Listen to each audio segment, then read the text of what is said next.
Aim right, achieve big at KR Mangalam University. और विपक्ष के वोट चोरी के दावों के बीच चुनाव आयोग आज प्रेस कॉन्फ्रेंस करेगा। चुनाव आयोग एसआईआर और वोट चोरी के आरोपों पर राहुल गांधी के सवालों का जवाब दे सकता है। चुनाव आयोग की यह प्रेस कॉन्फ्रेंस दोपहर 3 बजे होगी और इससे पहले चुनाव आयोग कल वोट चोरी के आरोप लगाए जाने पर राजनीतिक दलों और नेताओं को कड़ी नसीहत भी दी है। आयोग ने कहा है कि अब पुराने चुनाव की वोटर लिस्ट में गड़बड़ी का आरोप लगाना गलत है, क्योंकि इसके लिए तय प्रक्रिया और समय पहले से था।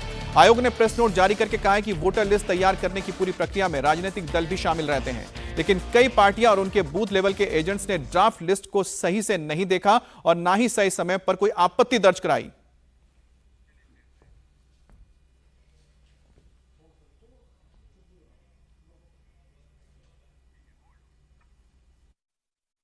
बिहार के लोग बहुत जागरूक होते हैं, उन्हें समझ में आ रहा है कि क्या हो रहा है, कितना बड़ा नुकसान हो रहा है। अगर पहचान ही चोरी हो जाएगी तो क्या बचेगा? न योजनाओं से लाभ मिल पाएगा, कुछ नहीं मिल पाएगा। हमें एक बात की बड़ी खुशी हुई कि अब सोर्सेज घर बैठ गए, ज्ञानेश कुमार गुप्ता जी खुद आ गए। आगे आगे देखिए कौन कौन आता है। अभी तो ये शुरुआत है, स्वयं नरेंद्र मोदी को भी उतर कर आना पड़ेगा। चोरी पकड़ी गई, चोरी किसने की, चोर भी पकड़ा गया, अब चोर को सजा दिलवानी है। एसआईआर बिहार में ही हो रहा है, देश में कहीं नहीं हो रहा है। पूरे बिहार में कोई इशू लगता है आपको? कहीं प्रोटेस्ट हुआ हो, कहीं कोई निकला हो कि मेजर गड़बड़ हो गया?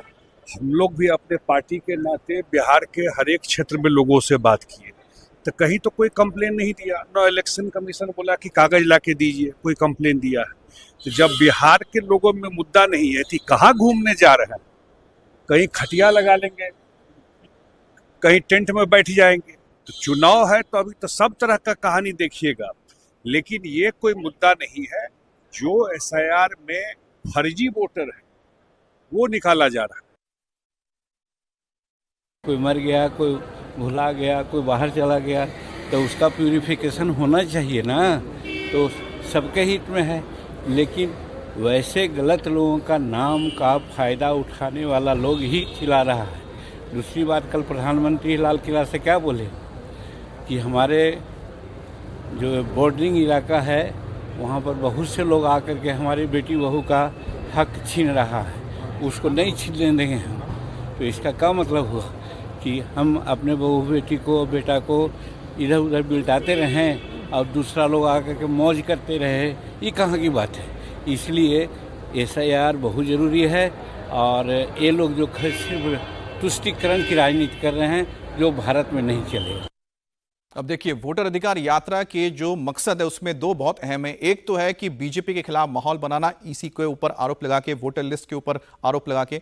दूसरा है कि जो 50 विधानसभा क्षेत्र से निकल रही है ये यात्रा, यहां पर 2020 में 50 में से करीब 21 जो सीटें हैं इस वक्त महागठबंधन के पास है, और ऐसे में कोशिश होगी कि इसे बढ़ाया जाए आने वाले चुनाव में, ताकि सरकार बना सके।